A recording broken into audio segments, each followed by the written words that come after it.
5 mind-blowing facts about House of the Dragon. We last visited Westeros 3 years ago for the Season 8 finale of Game of Thrones. House of the Dragon, a spin-off prequel series airing on Sky Atlantic with Now, transports us to the land of fire and blood 200 years before the events of Game of Thrones. House of the Dragon is based on George R.R. Martin's hefty Fire and Blood novel and tells the story of the Targaryen dynasty. It's a story about a family at war, about dragons, and about tragedy. It shares the same landscape, inspiration, and tones as Game of Thrones, but it's also its own show with a unique story to tell. Here are 5 fascinating facts about the House of the Dragon. Number 1. It wasn't the first Game of Thrones spin-off idea. Plans for a Game of Thrones sequel series began in 2018 with a show called Blood Moon. Blood Moon was created by Jane Goldman and was set in the Age of Heroes and the Long Night. Naomi Watts and Jamie Campbell Bower were in the cast, and they even filmed a pilot. However, George R.R. Martin had little involvement in the series, which was based on a time period only mentioned in passing in his books. And when the pilot was completed, HBO decided not to make it into a series.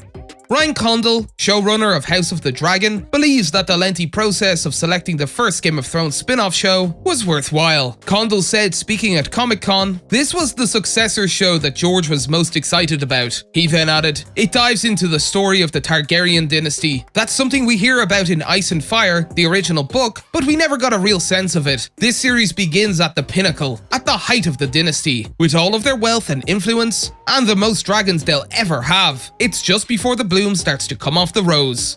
Number 2. There are 17 dragons. We're at the pinnacle of Targaryen rule, which means dragons aplenty, and no expense or effort was spared in giving these creatures their distinct appearances and personalities. Condal said, speaking at Comic-Con, "There are 17 of them at the height of this. It's important to differentiate them, and it was one of the earliest things we started concepting on." He then added, "George, who writes very detailed books, gave us the gift of color, size, and age. We took those things and tried to extrapolate and then add personality. So Carax's is very cantankerous and agitated, and he's always moving and flexing, much like his rider."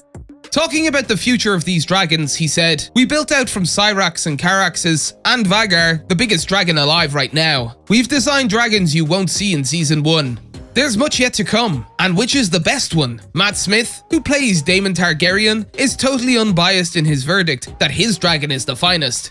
He said, "Carax's is the best dragon. He's the most handsome." Number 3. House of the Dragon is based on the true story of the English Civil War, the Anarchy. Talking to fans at Comic-Con 2022, George R.R. Martin explained how House of the Dragon was inspired by real events that took place in the 12th century. Martin said, "Game of Thrones was based very loosely on the War of the Roses. This show was based on an earlier period of English history called the Anarchy." Sharing the story, he said, "Henry I, the King of England, his only legitimate son drowned while trying to cross the English Channel. That left him with only one legitimate child, his daughter, Matilda. He named her his heir and made all the lords of the kingdom swear an oath to her. And when he died, most of the lords of the kingdom forgot about that oath or said, 'No, it doesn't apply.' He concluded by saying, 'Her cousin Stephen then crosses the channel and takes control.' It begins this period, the Anarchy, where Matilda and Stephen fought. That was the inspiration." Number 4. George R.R. Martin thinks the series has made improvements on his book. Martin has seen 9 of the 10 episodes of House of the Dragon Season 1, and he gives the show 2 thumbs up. He even believes that the character of King Viserys, played by Paddy Considine on the show, has improved on his book. He wrote on his blog, "For years, as some of you may recall, I have been saying the TV version of Shay, as portrayed by Sybil Kakili, was a deeper, richer, and more nuanced character than the Shay in my novels." He then added, "In a similar vein, I am vastly impressed by the show's version of King Viserys, played by Paddy Considine, who gives the character a tragic majesty that my book Viserys never quite achieved."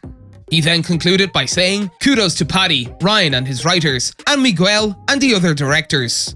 Number 5. Births are the new weddings. Millie Alcock plays Rhaenyra Targaryen, and Emily Carey plays Alicent Hightower. If weddings signal to Game of Thrones fans that something dramatic was on the way, births have a similar effect in House of the Dragon. Talking about their significance in the show, director Miguel Sapochnik told The Hollywood Reporter, In medieval times, giving birth was violence. He then added, "It's as dangerous as it gets. You have a 50-50 chance of making it. We have a number of births in the show and basically decided to give them different themes and explore them from different perspectives, the same way I did for a bunch of battles on thrones."